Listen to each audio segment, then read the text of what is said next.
nous rendons compte.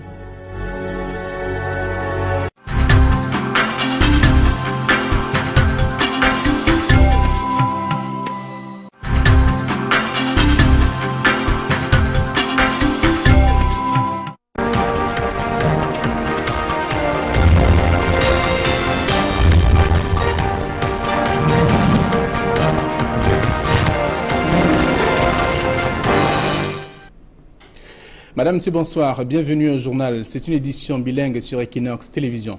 Mimi Mefo, good evening. Good evening to you, Flavien Balundongo, to our televiewers. Good evening to you, ladies and gentlemen. We thank you for joining us in this edition of the Bilingual Newscast on Equinox Television. Tonight, we bring to you updates from the BLM of the Southwest region of Cameroon, where the whereabouts of the chair of the General Certificate of Education Board, who was picked up yesterday, up to now remains unknown.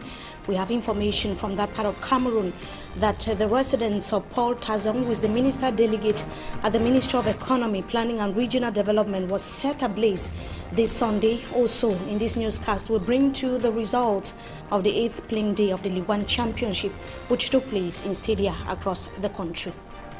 Les producteurs de cacao du département du Mbam-Ekim sont en colère. Ils estiment que la baisse du coût du kilogramme de cacao dans leur localité a un impact sur la production. Et pire encore, les employés n'arrivent plus à faire normalement leur travail à cause du manque de financement. Vous entendrez ces derniers au cours de ce journal bilingue sur Equinox Télévision. Madame, Monsieur, bienvenue à tous. C'est le journal.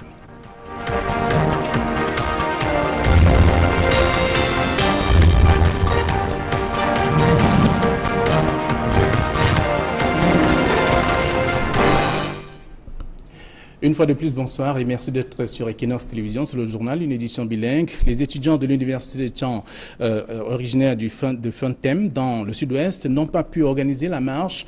Il y a une marche donc de remerciement au chef de l'État pour la nomination du professeur Paul Tazong au poste de ministre délégué auprès du ministre de l'économie. D'ailleurs, et pour cause donc, les sécessionnistes dans une embuscade ont réussi à kidnapper le professeur Leke Tabo et sa belle-sœur. Je propose plus de précisions dans ce reportage de Leclerc Tchakem. Il fallait développer l'énergie du courant Usain Bolt dans les sons de Manioc, alors un village situé dans la région du sud-ouest du Cameroun, pour ne pas se laisser distancer par les autres. Quelques minutes plus tôt, 3 sessionnistes à bord d'une moto venaient de pointer leurs armes sur nous, nous intimant l'ordre de libérer la chaussée. Parti de Tchon ce matin du 17 mars 2018, en compagnie des étudiants de l'université de Tchon, originaires de Fontem et qui avaient décidé d'aller dans cette localité pour exprimer leur gratitude à l'endroit du chef de l'État après la nomination d'un des leurs, Tazong Nouken Paul, poste de ministre délégué auprès du ministre de l'économie. Ayant pris de l'avance sur le cortège pour immortaliser les images, nous sommes pris dans les taux des sessionnistes. Le cortège qui nous suivait un peu plus loin à Maya-Parti, tombé dans une embuscade orchestrée par ces sessionnistes. Les barbus des véhicules volent en éclats, les occupants dépouillés de leurs biens. Le maire de Wabani, Passi Ataba, le délégué du Minipat de Sotem reçoit une balle. Le professeur Leke Tabo et sa belle-sœur sont kidnappés. Son chauffeur raconte. Au village, ce matin à 10h30, on rentre de Yaoundé. Ici en bas à Fondem, dans la Fondem, on a trouvé que la route est bloquée par les gens, les empoisonnés. C'est là où on nous a stoppés. Et après, on voit comment ils viennent avec l'arme. Ils veulent la voiture et fait tirer sortir mon patron. Moi-même avec sa belle-sœur qui était dans la voiture. Alors, ils ont fait disparaître d'abord avec mon patron avec sa belle-sœur. Moi, ils m'ont tiré de l'autre côté ici aussi. Donc, tabassé bien, ça c'est un coup de machette pour m'a donné à main avec des cailloux. L'on apprendra un peu plus tard que les ravisseurs exigeraient une rançon de 100 millions de francs CFA pour les libérer. Le préfet Onguito Zakari, en compagnie d'un fort déploiement des hommes en tenue, vont nous conduire dans ces locaux. C'est une ville de Mendy, presque vide de ses habitants dans les rues, qui nous accueille sans sirène ni trompette. Plus tard, en soirée, la situation s'est calmée. Nous rebroussâmes notre chemin, laissant derrière nous une ville dans le noir à la suite d'une coupure d'énergie et des sessionnistes qui frappent ici en temps voulu. Ils ont mis le feu à la résidence du ministre Tazong Nouken Paul du côté de Mourbing. Notons à votre suite le clé Tsakem que c'est pour apporter un début de solution donc à toutes les exactions observées dans les régions anglophones que le tout nouveau ministre de l'administration territoriale est donc en visite de travail dans la région du Nord-Ouest précisément depuis quelques jours pour la Tangandi. Il a donc rencontré les acteurs de la société civile, les associations des enseignants ainsi que les conducteurs des mototaxis et même les hommes politiques et des responsables religieux pour trouver des solutions à la crise qui secoue les régions anglophones depuis quelques temps. Alors, parlons de toute autre chose à présent. Les producteurs de cacao du département du Mbam-et-Kim, nous sommes là dans la région du centre, subissent bien entendu de plein fouet les conséquences de la baisse des prix du cacao. Ils ont ajouté à cette situation des rapports difficiles donc avec des employés et tout cela a un impact négatif sur la production. Emmanuel Diop et Guy Zogo. La pré-saison cacaoyère rime avec colère et désespoir dans le département du Mbam-et-Kim, dans la région du centre. Alors que les prix du cacao avaient culminé depuis quelques années, à 1500 francs CFA, leur dégringolade ne s'arrête plus.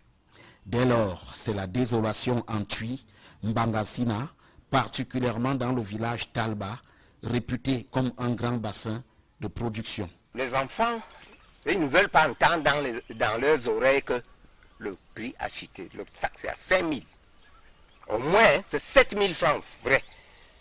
Avec trop de plaidoiries, il y a 5 000 francs, ils prennent. 600 francs, 625, 575, c'est quel genre de prix? C'est pourtant imparable. La production cacaoyère obéit d'abord à une mécanique qui est mise à mal par cette situation. Le cacao, avant de l'avoir, il y a des charges qu'il faut supporter. Les charges d'exploitation, les charges de production, les ouvriers qu'il faut payer, les produits phytosanitaires qui sont excessivement chers, qui sont en déphasage avec le prix du cacao qui ne fait que chuter. Et ça a des répercussions. Nous contentons des crédits, des énormes crédits pour l'entretien des champs semenciers. Il en découle que désormais, les producteurs voient les difficultés s'accumuler. J'éprouve toutes les difficultés du monde. Je n'arrive même pas à bien me soigner. Je n'arrive pas à bien manger chez moi. Je n'arrive pas à bien payer la scolarité de mes enfants. Le cacao ne fait pas bien. Dans le Mbam-et-Kim, nous souffrons dans nos caractères. C'est fort, c'est mauvais. Au fil des jours, l'un des problèmes récurrents est devenu la multiplication des désaccords entre les propriétaires des plantations et leurs ouvriers. Nous signons des contrats. Au début, le prix est élevé. À la fin, le prix va venir à baisse. Au niveau du salaire, le patron nous dit que le prix a baissé. Vous voyez un peu une situation sur le prix du cacao. Et nous, les employés, nous souffrons. Parce qu'arrivé, vous allez partir porter plainte à votre patron. Arrivé devant, on vous dit qu'il vous se plaint que le prix a baissé. Le prix a baissé. Lui-même, il ne s'en sort pas.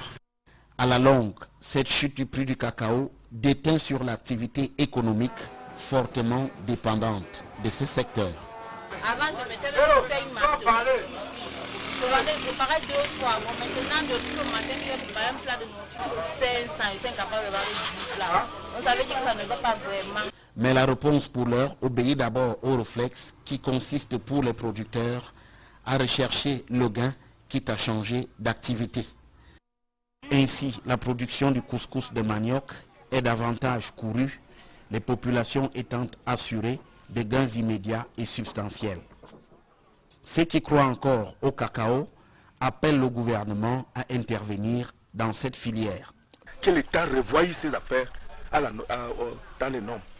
Pour que nous, planteurs, nous, agriculteurs qui nous sommes là, nous revivons notre vie et nous nous ressentons encore à l'aise dans notre filière.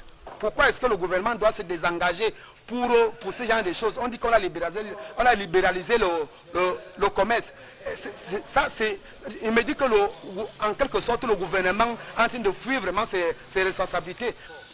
Si l'on en juge par l'argument phare du gouvernement, qui consiste à dire que le marché a été libéralisé au Cameroun, l'avenir du cacao dans le Mbam-et-Kim, voire ailleurs au Cameroun, est désormais dans une zone plutôt sombre. C'est désormais dû pour ces producteurs de cacao du département du Mbamé-Kim. Donc, on peut davantage comprendre si rien n'est fait. Il va falloir trouver justement la solution à leurs difficultés. On parle de toute autre chose avec l'Indonésie qui fait les yeux doux au Cameroun sur le plan industriel et même commercial. D'ailleurs, l'ambassadeur de ce pays pour le Cameroun vient dans de ces journées d'annoncer également l'invitation du Cameroun qui l'accueille, le pays qui l'accueille donc à prendre part à ce forum économique Indonésie-Afrique prévu donc les 10 et 11 avril prochain. Le diplomate vient d'effectuer une visite de travail à Douala. Séverin Tchouba, Elisabeth, Carole Zoupet. 24 heures, c'est la durée de la visite officielle effectuée par l'ambassadeur extraordinaire et plénipotentiaire de l'Indonésie au Cameroun. Une visite entamée tout d'abord dans la capitale politique Yaoundé où il a rencontré le ministre des Relations extérieures. Objectif principal, inviter le Cameroun au forum économique Indonésie-Afrique qui se tiendra les 10 et 11 avril à Bali en Indonésie. Une belle occasion pour le Cameroun de bénéficier des expériences réussies de l'Indonésie en matière agricole, commerciale, industrielle et même touristique.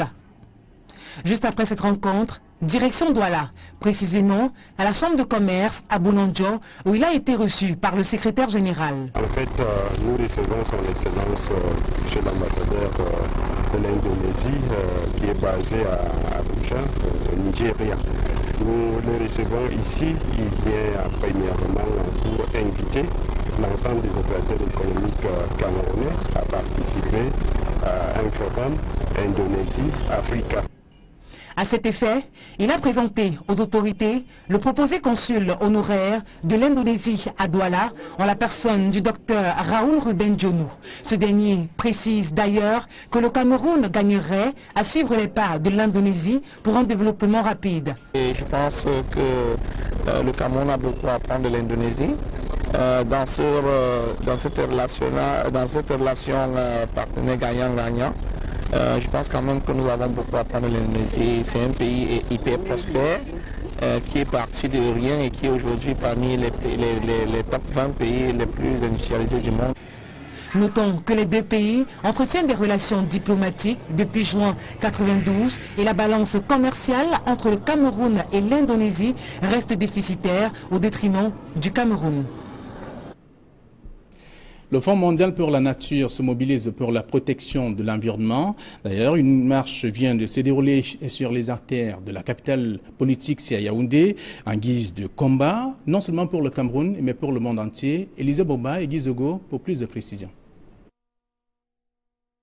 Nous parlons de toute autre chose, la page couleur dans ce journal pour dire que les femmes du groupe La Nouvelle Expression, et là nous jouons les prolongations du 8 mars, les femmes se sont mobilisées pour marquer non seulement la journée sur le plan intellectuel à travers notamment une conférence débat, mais aussi avec des distractions. Je vous invite à suivre ce reportage qui vous permet de comprendre un peu ce qu'elles ont prévu ce jour-là. C'était le 8 mars.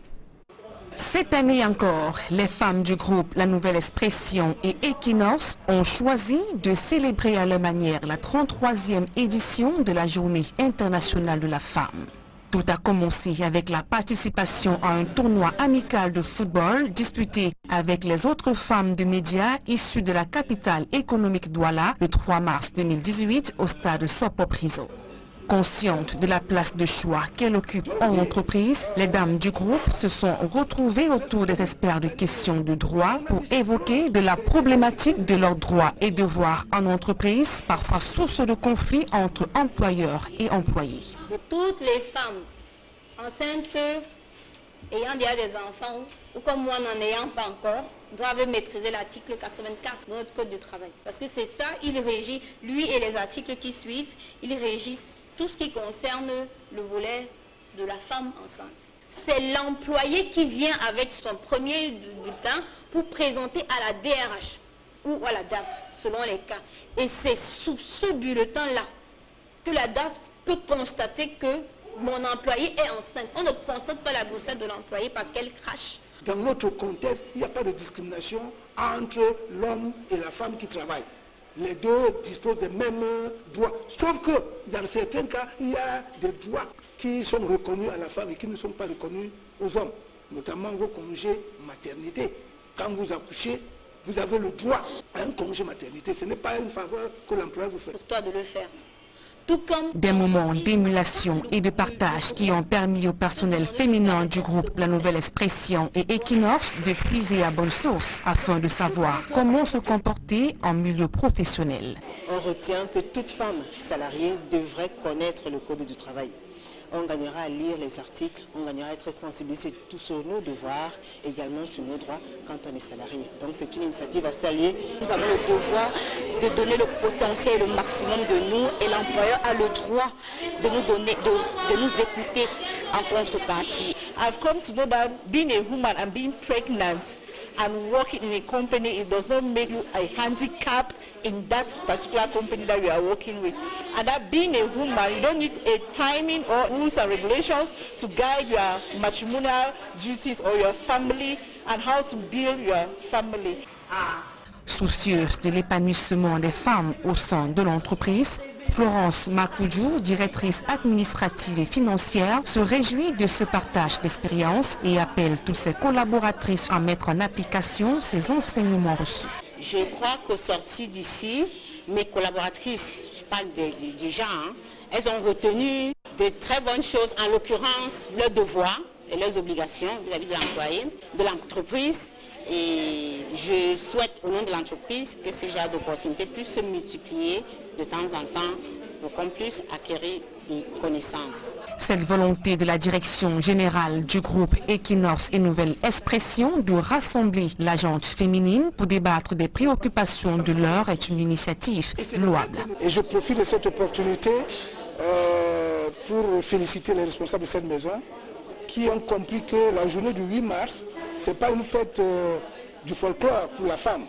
C'est une fête pour que la femme réfléchisse sur sa propre condition. En réalité, lorsque vous travaillez dans une entreprise et que vous ne connaissez pas vos propres droits, cela fait problème. Ça a été une très belle idée que des femmes réfléchissent sur un thème d'entreprise en se disant quels sont nos droits et quels sont nos devoirs.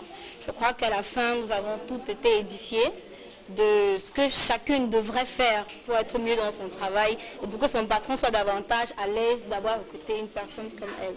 La présence, comme chaque année, de quelques hommes a permis d'agrémenter et d'apporter une coloration particulière à cette célébration.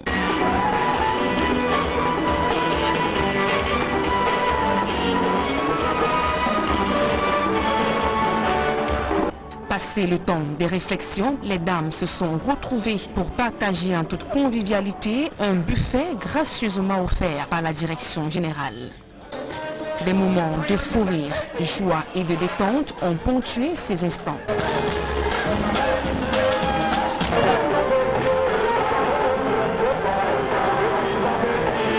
Les femmes ont laissé les plateaux de télévision, radio et même bureaux pour certaines pour se livrer à divers jeux.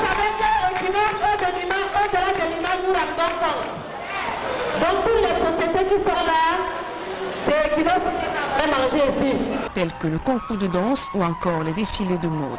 Julingue Nyondé, présentatrice de Paroles de femmes, a remporté le 2e prix de la meilleure tenue du 8 mars. C'est donc sur une note de satisfaction que les femmes du groupe se sont séparées après avoir esquissé quelques pas de danse. Le rendez-vous est pris pour le 8 mars 2019.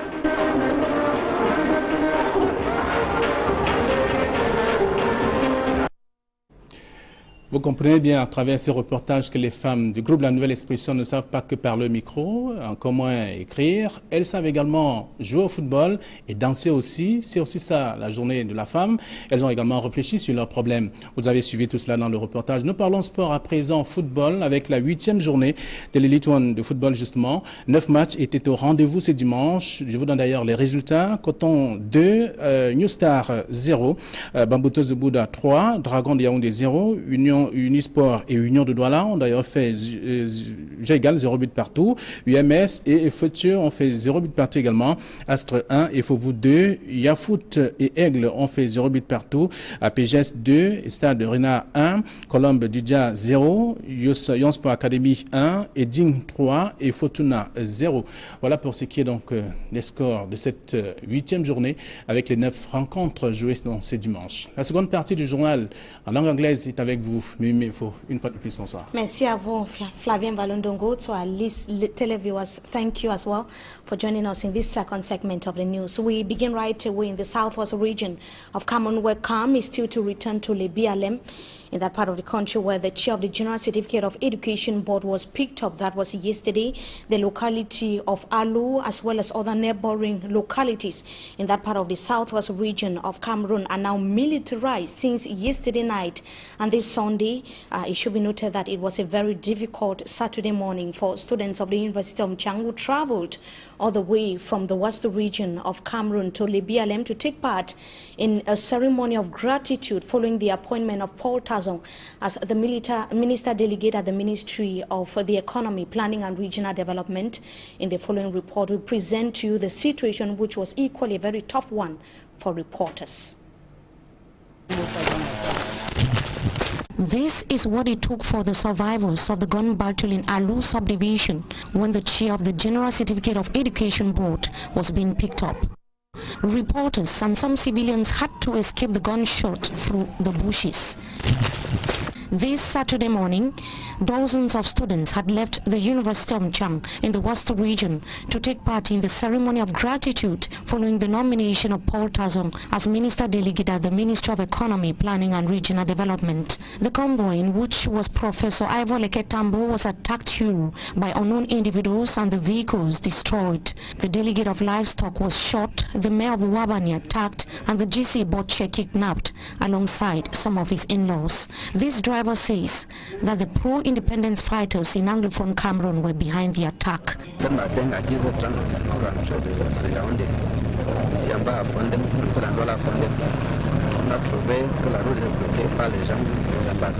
At press time, the whereabouts of Professor Ivor Leketambo was unknown. The residence of Paul Tazon in Lebialem was set ablaze, and several localities in that part of the southwest region militarized. It was equally a very tense atmosphere in the locality of Bangulan in Gokutunja, division of the northwest region of Cameroon today. We equally have reports of gun battle reported in the early hours of this morning. Several properties were destroyed. We, of course, will be coming back to that report in our subsequent editions of the news. We now bring you here to the economic capital, Douala, where scores of Christians of the Kingdom Exploits Ministry are still astonished after the pastor's secret affair with several women of the church who was exposed recently. After the pastor disappeared to an unknown destination, the duo for the Douala Free Subdivision sealed the church to further notice due to its clandestine nature. We have the details in the following report. The doors of the Kingdom Exploits Ministries International Church sealed. Curious Christians and passers-by watch in dismay, and the wife of the founder of the church, who appears to be taken by surprise, making calls. The duo for the Douala Free Subdivision took the decision following what he called dangerous accusations made against the pastor by his own Christians. Bon, nous avons scellé les portes de cette église pour le moment pour tout dans l'ordre public, pour défaut d'autorisation, pour nuisance sonore et pour activité dangereuse. From every indication, administrators only realized the clandestine nature of the worship house situated in Dokpasi, Douala, after the pastor, who is now on the run, impregnated at least 6 women and girls of his church. Nous avons prescrit une enquête. Et au bout de cette enquête, nous pourrons savoir. The action of Pastor Matthew, as he was called, tore families apart, and when it was realized several persons were involved, some of his angry followers stormed the church, threatening to set the building ablaze. The structure is now surviving thanks to security forces who intervened. As the search for the pastor continues, the duo for Douala Free, Nuhu Bello, has urged the victims of the accused man of God to report to the police for investigation purposes. Et nous avons également invité toutes les victimes à pouvoir déposer leurs plaintes auprès des différents services de sécurité ou de gendarmerie pour qu'une enquête. The church is now without a pastor and deserted. We now talk about a training seminar to reinforce the capacity of the defense and security forces in countries that have so far sent troops to the multinational joint task force that ended here in the economic capital Douala with the call for vigilance. The various participants were schooled on how to fight against the Islamic sect Boko Haram in the far north region of Cameroon and also in the Lake Chad Basin. Sumanjikan Gabriel tells us more in the following report that it was a ceremony that was chaired by the governor of the littoral region of Cameroon, Samuel Dodoneva Dubois. His report. Baptized and given the name Unified Focus 18. It was a building capacity workshop that brought together 250 participants worldwide with two major objectives: to reinforce the capacity of the defense and security forces of countries sending troops to the mixed multinational force, and the reinforcement of the coordination and intelligence exchanges as the fight against Boko Haram and other forms of insecurities still exist. For 1 week, the participants had exercises in Garua and Douala, both in class and on the field for practicals. In class, with all the subjects that were taught, they were very rich, and most of the theoretical lessons that we learn, we do practice them while during the conduct. So it can really help when we implement them on the field. It will help us to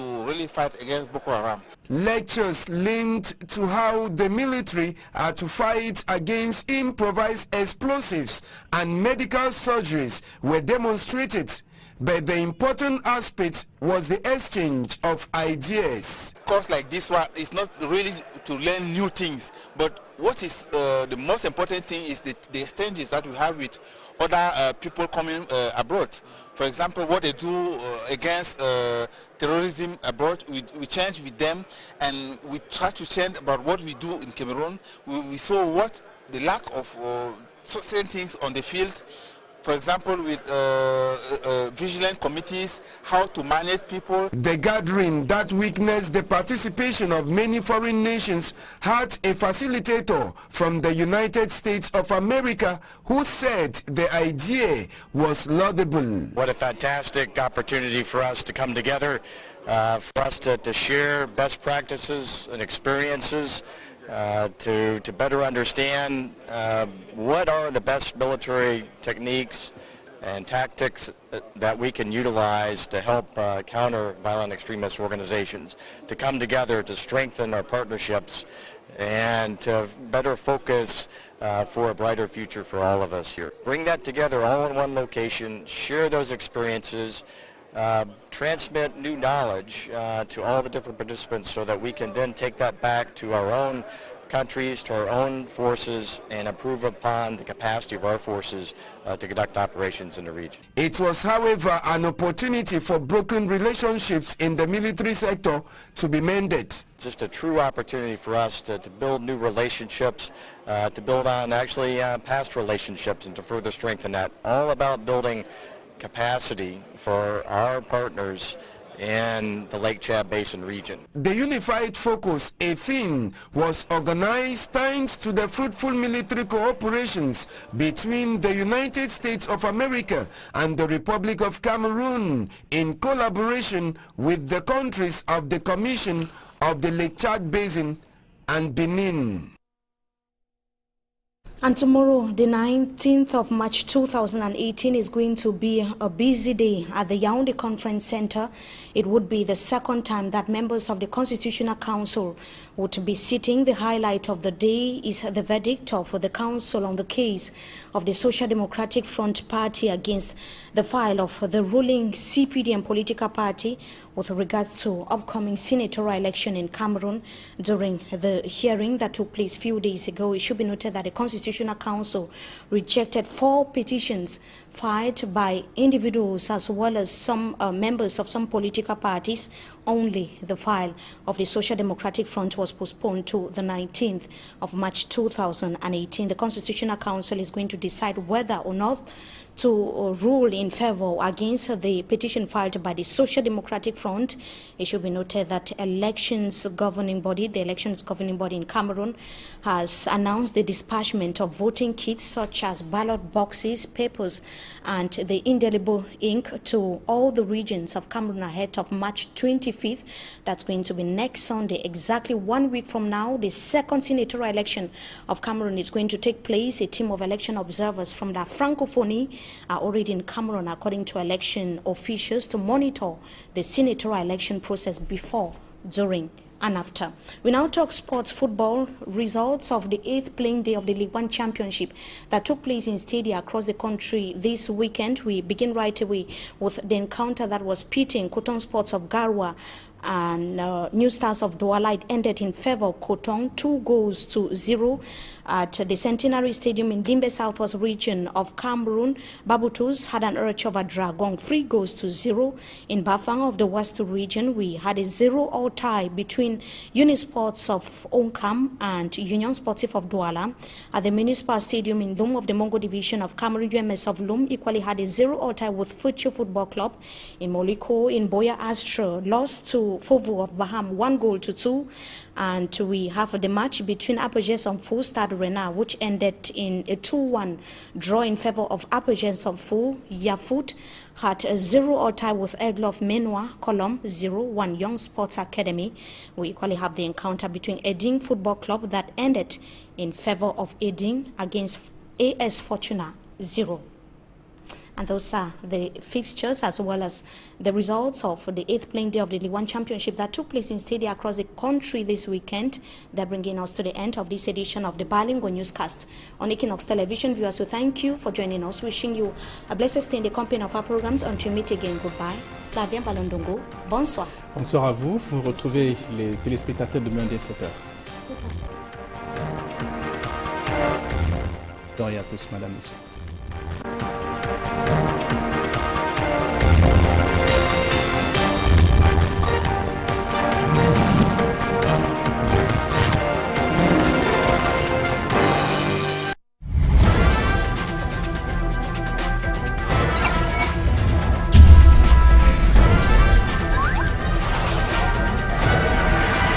Equinox Télévision, au-delà de l'image, nous rendons compte